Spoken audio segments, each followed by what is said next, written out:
I almost didn't go to the family reunion.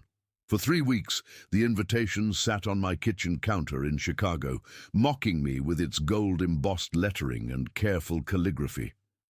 The Morrison family cordially invites you to our annual summer gathering. Underneath, in smaller print, hosted by Patricia and Donald Morrison at their estate in Greenwich. Of course it was at Aunt Patricia's estate, of course it was. My phone buzzed with a text from my cousin Emma, one of the few family members I still talk to regularly. Please tell me you're coming. I can't survive another year of Aunt Pat's commentary without backup. I smiled despite myself and typed back, still deciding, not sure I'm ready for the judgment. Come on, Mira, it's been 5 years. You can't avoid family forever. But that was exactly what I'd been doing, avoiding family. Specifically, avoiding the Morrison clan's annual summer gathering, where everyone competed to prove they were the most successful, the most accomplished, the most worthy of the family name. Where net worth was discussed as casually as the weather, where career achievements were currency, and where anyone who didn't fit the narrow definition of success was quietly pitied or openly mocked. 5 years ago, I'd been the latter. 5 years ago, I'd shown up fresh from my third business failure, $47,000 in debt, living in a studio apartment with furniture from Goodwill and eating ramen more nights than not. I'd endured an entire evening of thinly veiled insults from Aunt Patricia, who'd taken it upon herself to publicly catalogue all my failures while everyone else nodded sympathetically and exchanged knowing glances that said, "Poor Mira, she tries so hard, but she's just not cut out for success." Thus, the final straw had come at dinner when Aunt Patricia, slightly drunk on expensive wine, had tapped her glass for attention and announced to the entire room, "Let's all toast to Mira, who proves that not everyone in this family inherited the Morrison business gene. Some people are just meant to struggle, but that's okay. We can't all be winners. Someone has to be the cautionary tale." Everyone had laughed, some uncomfortably, some genuinely amused, but they'd all laughed. Even my own parents had smiled weakly, embarrassed by their daughter who kept failing at entrepreneurship, who kept chasing impossible dreams, who refused to just get a normal job like a normal person. I'd left that night and vowed never to return. Blocked most of my extended family on social media, moved apartments without giving anyone my new address. Cut myself off from the Morrison money and connections and judgment, determined to either succeed completely on my own or fail so spectacularly that I'd never have to face them again. And now, 5 years later, I was sitting in my penthouse apartment in Chicago's Gold Coast, looking at that invitation and making a decision that was probably petty and definitely satisfying. I picked up my phone and called Emma. "I'm coming," I said when she answered. "But I need you to do me a favor and not tell anyone. Let it be a surprise." "Oh, God," Emma said, and I could hear the smile in her voice. "What are you planning?" "Nothing," I said innocently. "Just making an entrance." The Morrison estate in Greenwich looked exactly as I remembered, sprawling, immaculate, aggressively perfect. Manicured lawns, imported topiaries, a circular driveway designed to showcase the expensive cars of arriving guests. Through the windows, I could see people already gathered, women in summer dresses and men in blazers, everyone carefully styled to look casually wealthy. I sat in the back of the black stretch limousine I'd rented specifically for this occasion and checked my reflection one more time in the compact mirror. My dress was Valentino, navy blue with delicate embroidery, elegant without being flashy. My jewelry was understated but expensive. My hair and makeup were professionally done. I looked successful. I looked confident. I looked like exactly the kind of person Aunt Patricia would have to acknowledge as worthy. "Ready, ma'am?" my driver asked, glancing at me in the rearview mirror. "Ready," I confirmed, feeling my heart pound with a mixture of nervousness and vindication. He pulled the limo up the long driveway slowly, giving everyone inside plenty of time to notice its arrival. I saw faces turn toward the windows, saw people pause their conversations to look, saw the speculation start. Who was arriving in a limousine? Which successful Morrison family member was making such an entrance? The driver opened my door with practiced formality, and I stepped out into the late afternoon sunshine, letting the moment hang for just a beat before I started walking toward the house. I saw the exact moment Aunt Patricia recognized me through the window. Her mouth literally dropped open, her champagne glass freezing halfway to her lips. I watched her turn to say something to the people around her, watched the ripple of shock move through the room as people realized who'd just arrived. The front door opened before I reached it, and my Uncle Donald stood there looking confused and slightly annoyed, his default expression for anything that disrupted his carefully planned events. "Mira," he said, like he wasn't sure I was real. We didn't expect you." "I RSVP'd," I said smoothly, which was technically true. I'd responded to the invitation 3 days ago through the family website portal, though apparently no one had checked it. Emma said it was fine to come. I stepped past him into the foyer, taking in the familiar opulence, the crystal chandelier, the marble floors, the fresh flower arrangements that probably cost more than most people's monthly rent. Everything designed to impress, to intimidate, to remind visitors of exactly how successful the Morrison family was. The gathering fell silent as I walked into the main room. About 40 people stood frozen, drinks in hand, staring at me like I was a ghost who'd crashed their party. I recognized most of them, aunts, uncles, cousins, family friends who were wealthy enough to warrant inclusion in the Morrison inner circle. And there, standing near the fireplace in a cream-colored dress that probably cost as much as a used car, was Aunt Patricia. She recovered her composure quickly, plastering on a smile that didn't reach her eyes. "Mira," she said, her voice dripping with false warmth. "What a surprise. We haven't seen you in... How long has it been?" 5 years, I said pleasantly. "Since the last reunion?" "Yes. Well..." She exchanged a look with several other family members, a look I recognized from years of being the family disappointment. "We weren't sure you'd want to come. Given... everything. Given my failures," she meant. "Given my embarrassing financial situation. Given that I was the cautionary tale she'd toasted to." "I almost didn't," I admitted, accepting a glass of champagne from a passing waiter. "But I thought it was time to reconnect with family. Catch up on everything that's happened. 5 years is a long time." "It certainly is." Aunt Patricia looked me up and down, and I could see her mentally calculating the cost of my dress, my jewelry, my professional styling. "You look, well, have you finally found steady employment?" The room's attention focused even more intently on me. This was what they all wanted to know. Had poor Mira finally given up on her ridiculous entrepreneurial dreams and gotten a real job? Had she finally accepted her place as the family's example of wasted potential? "Actually," I said, taking a sip of my champagne, "I'm still in business, same industry as before, just different scale." I saw Aunt Patricia's smile tighten. "Oh? Still trying the start-up thing? How persistent of you." "Well," I said casually, "it's not really a start-up anymore. We passed that stage about 3 years ago. My cousin Marcus, who'd always been particularly condescending about my business attempts, spoke up from across the room. "What kind of business? Last I heard you were doing something with apps, social media consulting?" "Data analytics," I corrected. "I founded Morrison Analytics, though I dropped the family name from the company after the last reunion. We go by MA Solutions now." I watched comprehension dawn on a few faces. MA Solutions had been in the news a lot lately. Forbes had featured us. TechCrunch covered our Series C funding.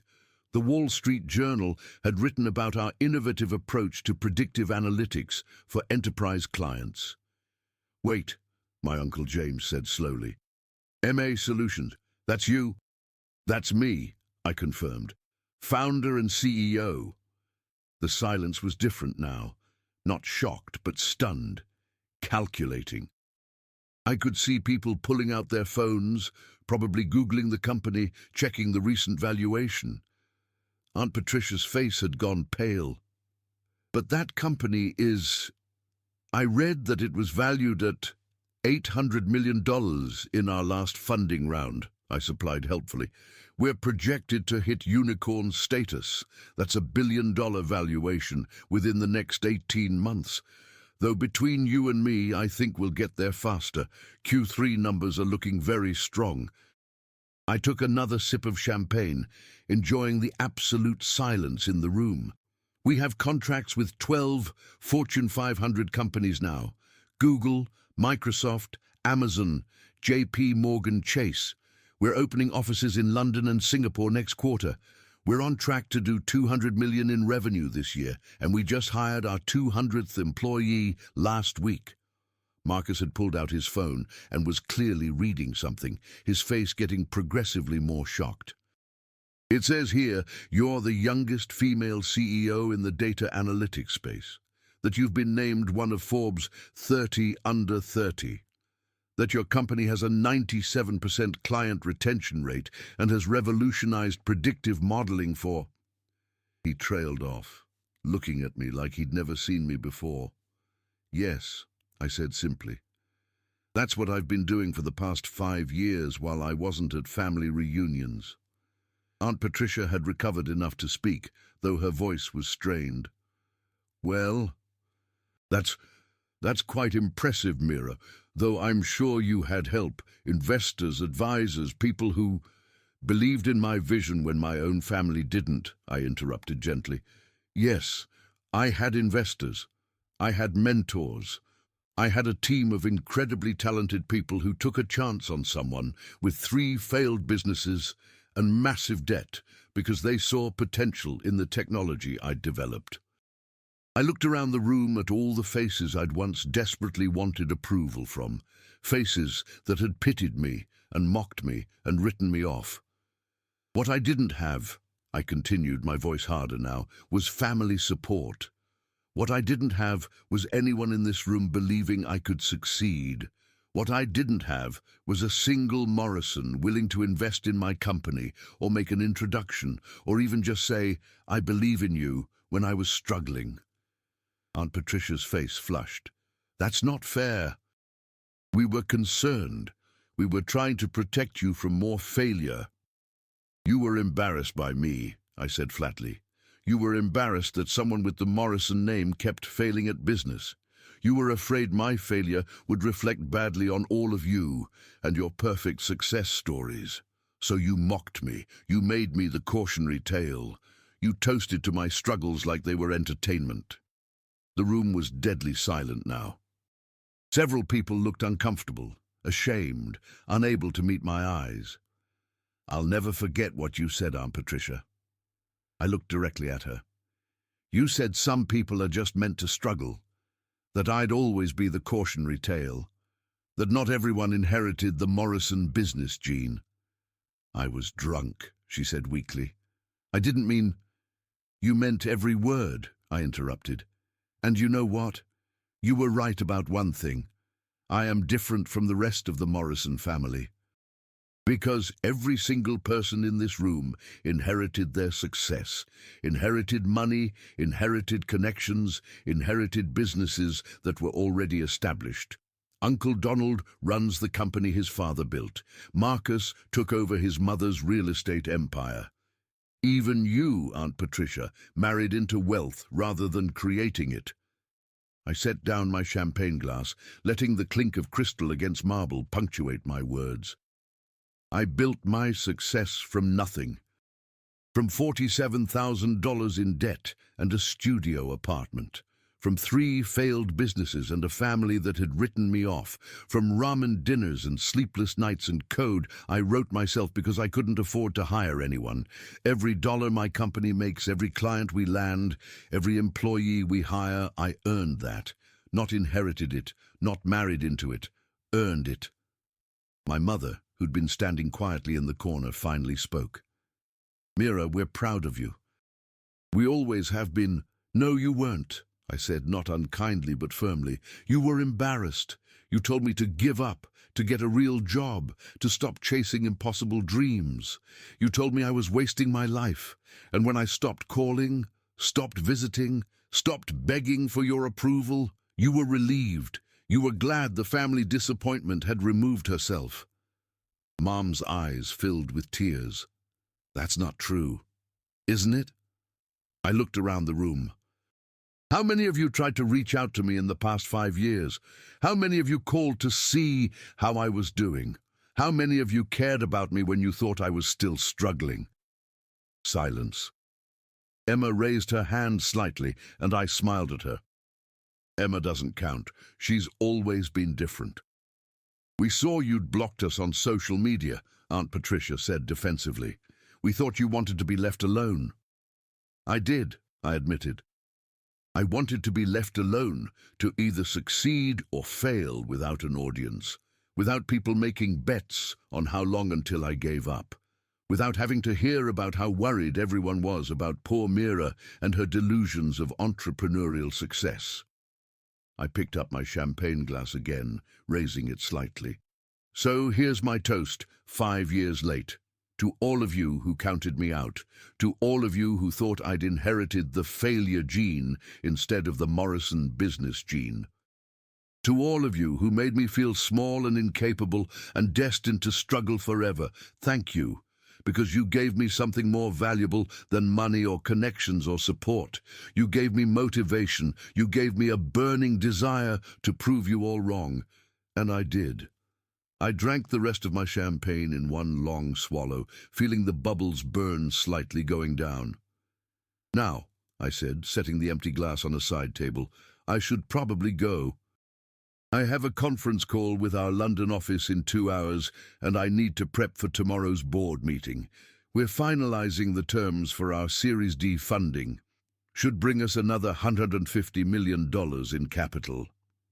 I started walking toward the door, then paused and turned back. "Oh, and Aunt Patricia, you were wrong about something else too. You said I'd always be broke. You said some people are just meant to struggle. But here's the thing about struggle. It either breaks you or it builds you. And I'm not broken. I'm not struggling. I'm thriving. And I did it without the Morrison name, without the Morrison connections, and definitely without the Morrison approval." I smiled, and this time it was genuine. "So thank you for the reunion invitation. Thank you for the opportunity to show you all exactly how wrong you were about me. And thank you for being such terrible family that you motivated me to become someone who didn't need you at all." I walked out of that house with my head high, climbed back into my limousine, and didn't look back as we pulled away down the circular driveway. My phone buzzed almost immediately. "Emma." Holy shit. That was the most badass thing I've ever witnessed. Half the room is crying. Aunt Pat looks like she's been slapped. Mom is freaking out. This is legendary. I smiled and texted back, "Worth the trip?" "Absolutely. But Mira, where are you really going? Do you actually have a conference call?" I laughed. "Nope. I'm going back to my hotel, ordering room service and watching terrible reality TV in my pajamas. The conference call was just a good exit line." "Perfect. I'm leaving too. Can I join you? I need to hear the whole story of how you built this company, and I need details on that limo. Room 2417 at the Four Seasons. Bring wine." Zine. An hour later, Emma and I were sprawled on my hotel room's enormous bed, surrounded by room service containers and drinking wine that cost more than I used to spend on groceries in a month. "Tell me everything," Emma demanded. "The whole 5 years. Don't leave anything out." So I did. I told her about those first terrible months after the last reunion, when I'd been so broke I'd sold my car and most of my furniture just to make rent. About the humiliation of food stamps and borrowing money from friends and seriously considering just giving up and getting a corporate job like everyone said I should. But then something clicked, I said, refilling my wine glass. I realized that I'd been seeking their approval my whole life, building businesses I thought would impress them instead of businesses I actually believed in, chasing their version of success instead of defining my own. So, what changed? I stopped caring what they thought. I stopped imagining their reactions to my choices. I built the company I wanted to build, solving a problem I actually cared about, using methods I believed in. And because I wasn't distracted by trying to prove anything to anyone, I could focus on just making it work. I described the early days of MA Solutions, just me and my laptop, coding until 3 a.m., living on coffee and determination. Landing my first client, a small logistics company willing to take a chance on unknown software, using that success to get a second client, then a third. It was slow at first, I admitted, painfully slow, but each client led to another. Each success built credibility, and I reinvested every penny back into the company, better software, better servers, eventually my first employee. When did you know it was really going to work? I thought about that. There wasn't one moment. It was gradual. But I remember the day we signed Microsoft. That was 2 years ago. I was in the meeting with their VP of operations, and he said our analytics software was the most innovative he'd seen in a decade. And I realized I actually did it. I built something valuable, something people needed, something that worked. Emma clinked her wine glass against mine. And you did it without the Morrison money or connections. Exactly, which actually turned out to be an advantage. Because I couldn't rely on family connections, I had to build real relationships based on the quality of my work. Because I couldn't fall back on family money, I had to make smart financial decisions. Because I had no safety net, I had to make it work. Necessity is the mother of invention. Something like that. I smiled. Or maybe spite is the mother of success. I spent a lot of late nights thinking about Aunt Patricia's toast, about proving her wrong, about showing up to a reunion one day and making everyone choke on their champagne. Well, mission accomplished. You should have seen her face when you mentioned the billion-dollar valuation. I thought she was going to pass out. We laughed and it felt good, not mean-spirited, just satisfied. Justice served cold with a side of expensive champagne. Are you going to reconnect with them? Emma asked after a while. Now that you've proved your point? I considered that. I don't know. Part of me wants to be magnanimous, to accept their inevitable apologies and move forward. But another part of me remembers how they made me feel, how alone I was, how desperate for just one person in my family to believe in me. For what it's worth, Emma said quietly, I always believed in you. I just didn't know how to help. I squeezed her hand. You helped by staying in touch, by not treating me like a failure, by being the one person in the family who saw me as Mira instead of poor Mira. My phone started buzzing then, texts and missed calls piling up as word spread through the family about my dramatic revelation. Mom, Dad, various aunts and uncles, cousins I hadn't heard from in years, all suddenly very interested in reconnecting, in hearing about my company, in being part of my success now that I had some. They all want a piece of you now, Emma observed, watching the notifications pile up. Too late, I said, silencing my phone. I don't need their approval anymore. I don't need their connections. I don't need them to believe in me because I believe in myself. I looked at Emma. But I'd like to have you in my life, if you want. Not because we're family, but because you're you. Because you didn't abandon me when I was struggling. Because you're here now, celebrating my success instead of trying to diminish it. Emma's eyes got wet. I'd love that. And maybe you could mentor me. I've been thinking about starting my own business, but I'm scared. Scared of failing. Scared of what the family would say. What kind of business? Sustainable fashion, ethical manufacturing, fair trade materials, designs that are actually environmentally responsible instead of just greenwashed. I sat up, interested. That's actually a brilliant idea. The market for that is exploding. Have you done any research on... We spent the next 2 hours talking about Emma's business concept, and I found myself energized in a way I hadn't been in months. This was what success was really for. Not revenge, not proving people wrong, but having the resources and knowledge to help people you cared about succeed. I can introduce you to some sustainable textile manufacturers I know, I said, pulling up contacts on my phone. And I have a friend who runs a venture capital firm focused on ethical businesses. She's always looking for promising female entrepreneurs to invest in. You'd do that for me? Of course. That's what family should do. Support each other, believe in each other, help each other succeed instead of tearing each other down. Emma hugged me tightly. I'm sorry they were so terrible to you. I'm not, I said, surprising myself with the truth of it. If they'd been supportive, I probably would have built something safe and boring, just to make them proud. Because they weren't, I built something risky and innovative and entirely my own. Their rejection freed me to be myself instead of who they wanted me to be. My phone buzzed again, a text from an unknown number. I almost ignored it, but something made me look. This is Patricia Morrison. I owe you an apology. A real one.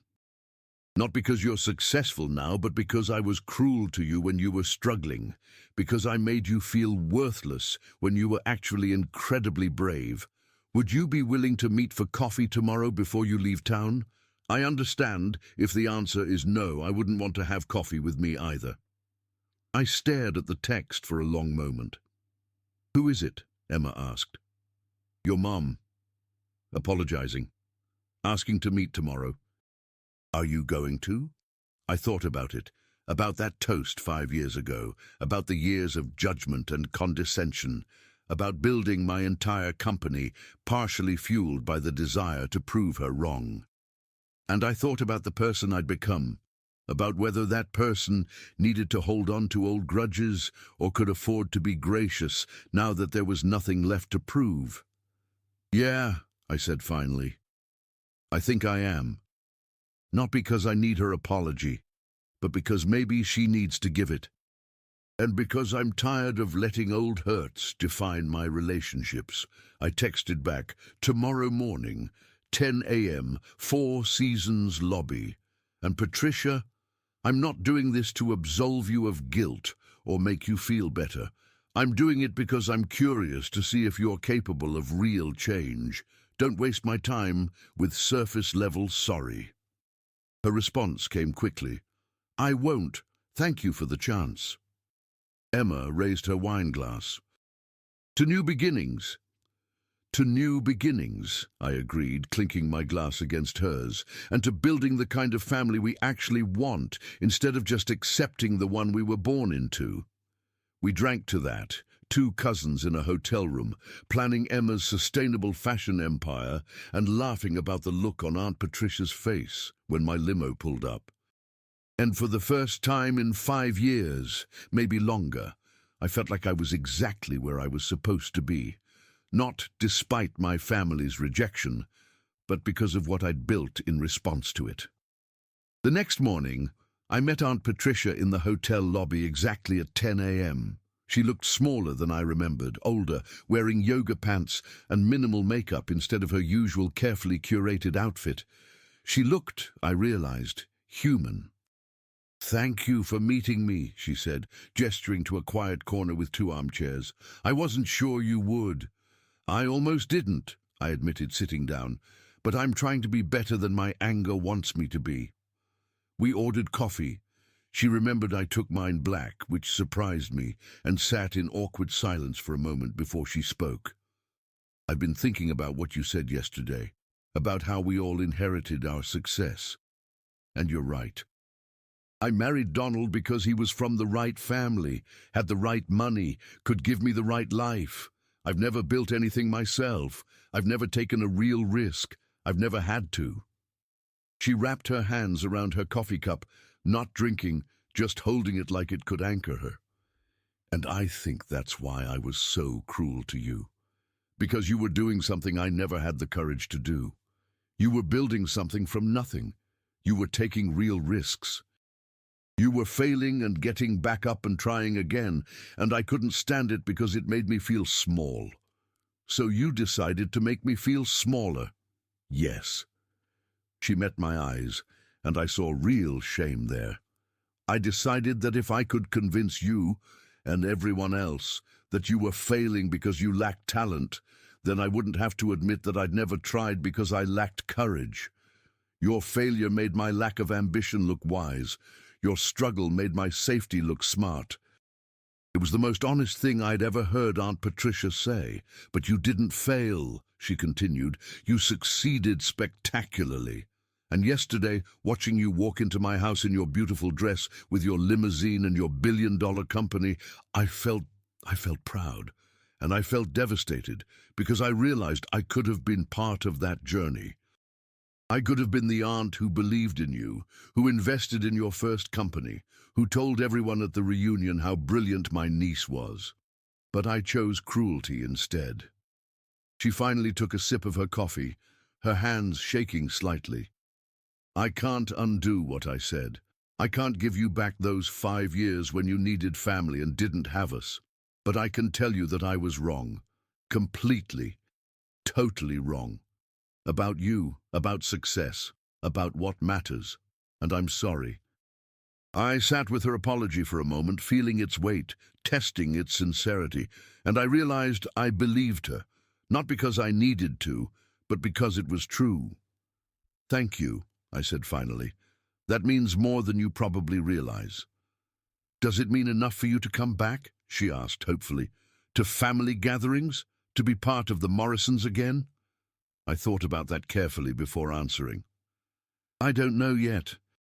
I need time to figure out what being part of this family looks like for me now. Whether I can trust you all not to make me feel small again the first time something goes wrong.